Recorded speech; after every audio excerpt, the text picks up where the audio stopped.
Hello everyone and welcome to SOS Wrestling into episode number 13 of our Local Global series. Today we have the go-home show for Shockwave and Shockwave. Second time I'm trying to record this because the first time the video was just black. So I actually had to rebook the show as closely to the original as I could, and I think I did a pretty good job. So we'll try and get as good as I possibly can, because last time it was a 49 rating, which was really good. Hopefully I can get somewhere close to that. As you can see, we have a pretty substantial amount of money, especially for our size, so expect some new faces to show up over the coming weeks. We do have a new competitor appearing in this show, so that's something to look out for. And that's really all I have to talk about before we get into the episode. So with that, we can just get right into the show. So we start off the show with a 52 rated Kimberly defeating Virginia Blackwood in 7:59 by pinfall with a Yoshi Tonic.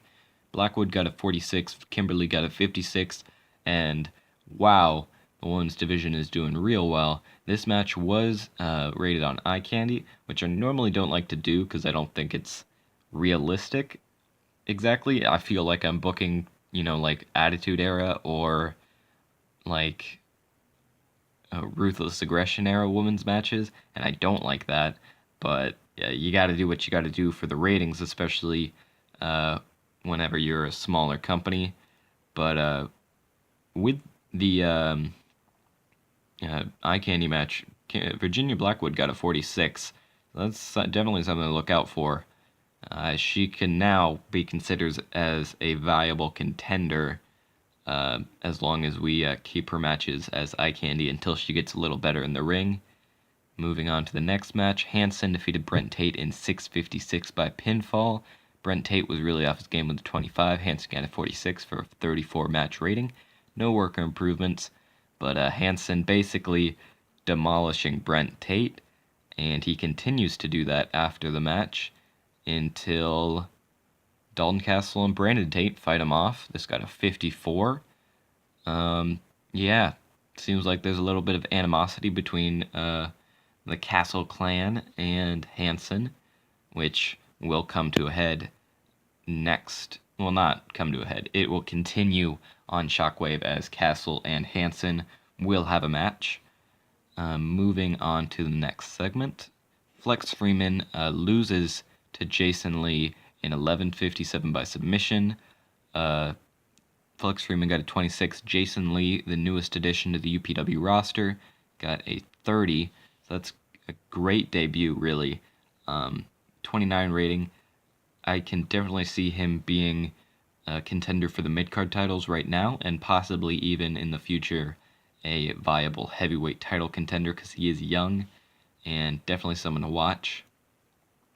And after the match, Jason Lee refuses to release his submission hold until Freeman goes limp, seemingly passing out from the pain. It's got a 47 rating, pretty good. Definitely good for Jason Lee's first angle. And in about that, a good heat and decent wrestling in the main event. Moose defeated Dalton Castle in 10:19 by pinfall. Dalton Castle had an in-ring performance of 41. Moose got a 55 for a 50 rating. And Moose is just really good right now. We're paying him quite a bit of money, so it's not like I'm getting an amazing deal like with some of our talent.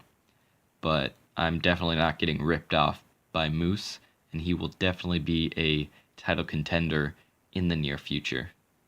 And we move on to the final segment of the match, or the show. After the match, Tommy Dreamer celebrates with Moose, and then he grabs a mic. He says, "Steve Corino, I'm in a pretty generous mood right now, so I'm going to allow you to see your last hope of getting your company back in person. You'll have a front row seat reserved for you, because I want to see the look on your face when I finally destroy you and your family once and for all." 66 rating on this. Really good way to end off the show. And 52. So I actually got a better rating on this show than the last one. Guess I did something better. good first show of the episode. Hopefully, the recording is good this time. And with that, this episode will probably be a little bit late, so sorry about that. I'm sure no one minds too much, but if you do, sorry. But with that, we'll go ahead and move into UPW Shockwave, probably the most important show of UPW's history, I would say, because that Team Carino versus Team Dreamer match is going to decide the fate of the company right there.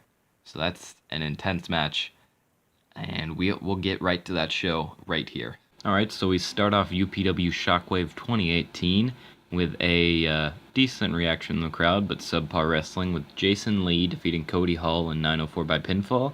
Unfortunately, they do not click at all, which made for an awkward bout. Hall got a 26, Lee got a 30, which I was expecting. Although, heel on heel, because I don't really have enough baby faces, to be honest, like at the level, like a mid-card level. So I probably need to work on that whenever we make some more signings. But a 23 rating isn't awful. It's not a super awful way to start off the show. And we got, to give a match to two guys that I kind of want to elevate in the future. Moving on to the next segment, which is a decent match between Dalton Castle and Hanson, where Dalton Castle defeated Hanson by pinfall after distraction from Brent Tate. He's got a 37, Hanson got a 39, and Dalton Castle got a 44. I would expect that those ratings to be switched, but, we still got a 37 on it, so I'm not going to complain, and this rivalry will continue. Hanson is getting a storyline, Dalton Castle is getting a storyline. I think it's great. Hopefully you guys agree with this little matchup. I do think they do, would be a good matchup in real life if they went up against each other, especially with Dalton Castle's, he's kind of cheating a little bit, but at the same time, you kind of have to whenever you're going up against the man-beast Hanson. Moving on to the next segment, which is Castle and his boys run away before Hanson could get to them, which got a 55 and 30 rating. About that, a decent reaction in the crowd, but subpar wrestling. LAX defeated the Colony in 13:34 when Angel Ortiz defeated Fire Ant by pinfall with a roll-up. LAX win the UPW Tag Team titles. Santana was unfortunately really off his game, getting a 28, but I don't think that affected the rating too much. 30, obviously not very good, but the tag team division is kind of weak now that War Machine is no more. But I am going to be bringing in some more tag teams and creating some more tag teams. I just haven't really found that good combination of guys yet. So I need to figure that out before I can, commit to anything long term. But LAX have taken the titles from the Colony. They're the first two-time champions. I think, David Starr was the first two-time champion of anything, but they're the first two-time tag team title champions, if that makes sense. And the Colony, unfortunately, did not have any title defenses, but they were just kind of a filler or transition champions, to be honest, because I needed a face team to take it off War Machine, since Raymond Rowe was leaving, of course. Moving on to the next match, a decent match. I think it's a little better than decent, to be honest. Kairi Hojo defeated Kimberly in 506 by pinfall. Kairi Hojo makes defense number 2 of her UPW Women's title. This got a 50, which makes this the second best match we've ever put on. The best match we've ever put on was that Kimberly versus Virginia Blackwood match on earlier this episode, and I did not realize that was the best, but apparently before that the best match we'd put on was a 50, so this ties for second. Good match by them. This wasn't an eye candy match, because these two are the two that can put on a good match, especially Kairi without eye candy, which is good because I don't like having every match be like 4 to 8 minutes. After the match, Lee and Hojo shake hands out of respect for each other, which got a 63, so that's a good rating there. And in the main event, Colby Corino, David Starr, and Hiromu Takahashi defeated Moose Kingston and Bull James in 22-31 when Hiromu Takahashi defeated Bull James by pinfall. So yes, Steve Corino has regained control of UPW. Bull James 33, Kingston 47, Moose 49, Hiromu Takahashi 57, David Starr 42, and Colby Corino only got a 23. Moose is improving in technical, but yeah, we can just move on to the final segment of the show, which immediately following the match, Steve Corino jumps the railing and grabs the mic from the announce table. He says, "Thanks for the opportunity, Dreamer. Now get the hell out of my company." Corino drops the mic and celebrates with his team. And that will end off the show with a 47 rating. Not too bad. Could have done better, but we kind of needed that 3v3 match to be the main event because it wouldn't really make sense for us to have a match after that, considering it was the most meaningful match of the show. But lots of good things coming up in the near future, especially with Steve Corino coming back. It gives us a lot of storyline opportunities. And yeah, Tommy Dreamer will be leaving the company along with Bull James and Kingston, probably. They might stay as a tag team, but they're a little bit overpriced, so we'll probably just get rid of them.